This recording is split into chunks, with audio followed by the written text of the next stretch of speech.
For part 10 of Another Day Out blanket, we're going to go back to the wrap and turn technique that we used in part 3.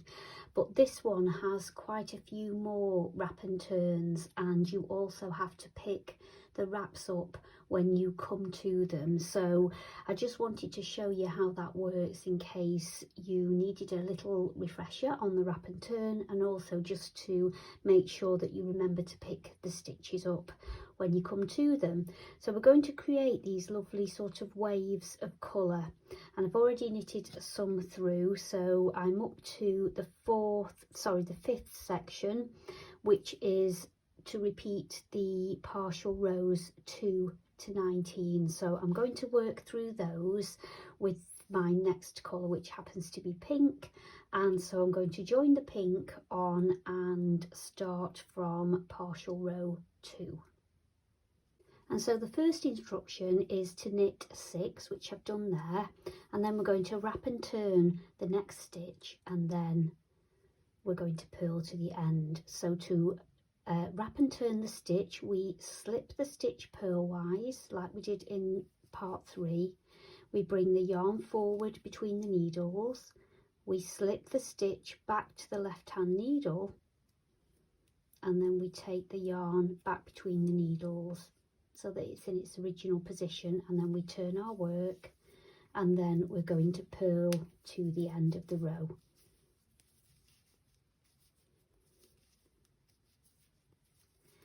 So then we're back at the beginning of the row, ready to do partial rows 4 and 5.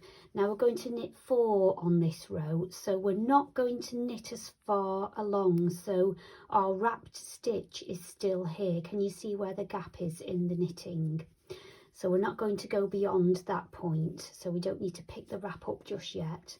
So we're going to knit 4, and then we're going to wrap and turn the next stitch. So we're going to slip 1, yarn forward, take the stitch back, take the yarn back and turn, and then we're going to purl to the end of the row.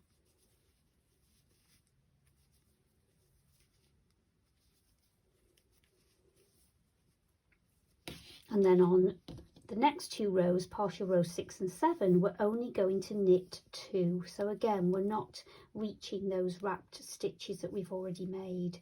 We're only knitting 2. We're going to wrap the next stitch,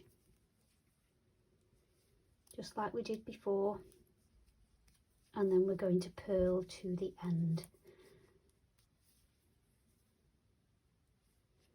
So now you can see on your knitting that you have those gaps where the stitches have been wrapped, and that each stitch of those has the little wrap around its base.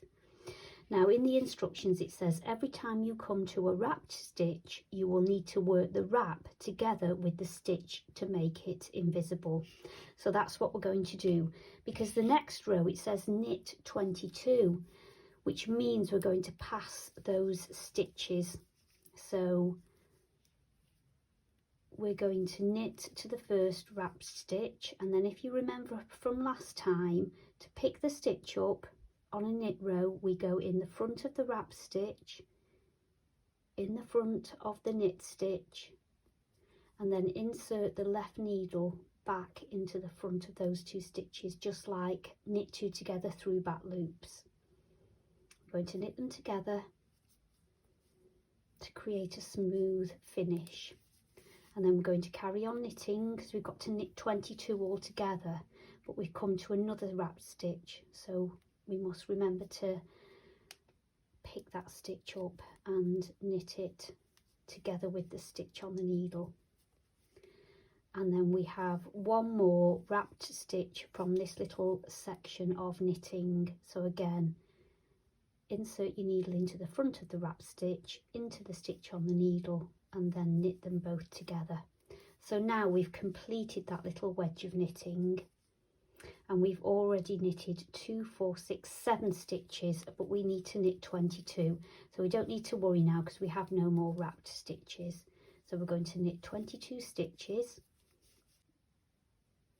So now we have 22 stitches that have been knitted. We're going to wrap the next stitch, slip it purlwise, yarn forward, take it back, and then take the yarn to the back, turn, and then we're going to purl 11 to take us back.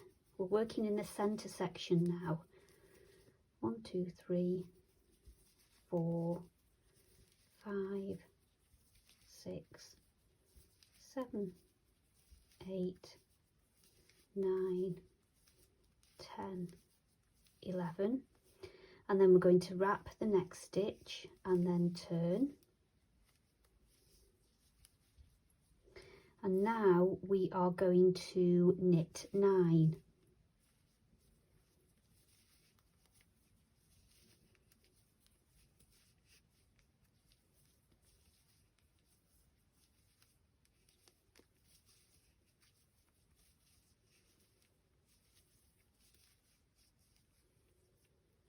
Okay, so we haven't reached this wrapped stitch, so again we're just going to go back into wrapping the stitches, and we'll be leaving those wrapped stitches at the outer edges of this block.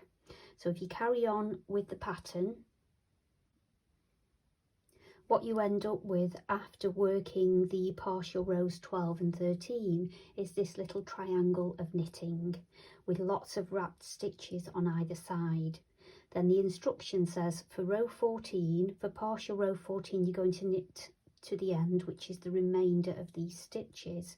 But if you look, you'll see that we have some wrapped stitches along that little section, so we need to remember to pick those stitches up as we come to those. So when you reach each stitch again, just pick them up like before and knit them.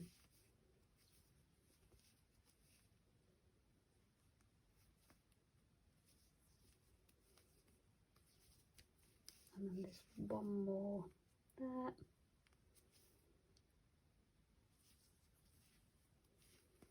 And then you can just knit to the end, because we've done all the wrapped stitches and picked them all up.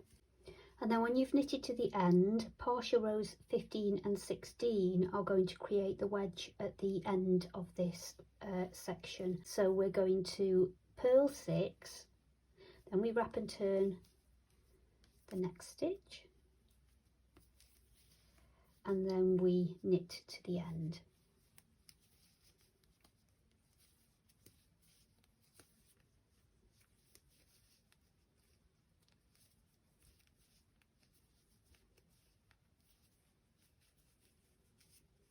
Then we're going to purl 4,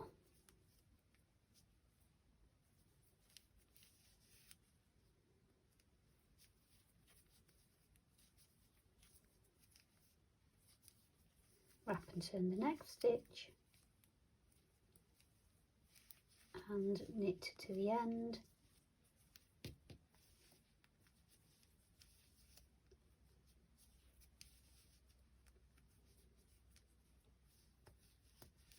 And now we're going to purl to the end. So we're going to be picking up these stitches that we've just wrapped, but then we also have some stitches from the previous section that we haven't yet worked across. So when we reach those, we also need to pick those up.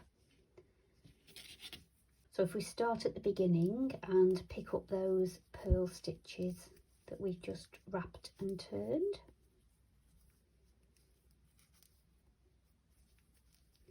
so remember we pick up from the back, pop it on the needle, and then purl them together. Pick up from the back, pop on the needle, purl together, and then we need to knit all the way along to the next group of wrapped stitches from the previous section.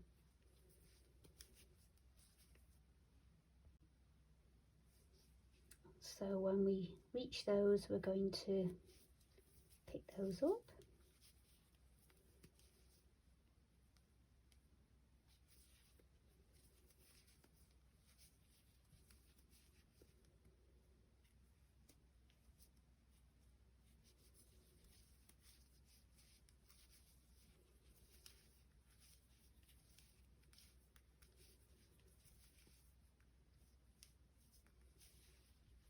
they've all been picked up, so we don't need to worry about those.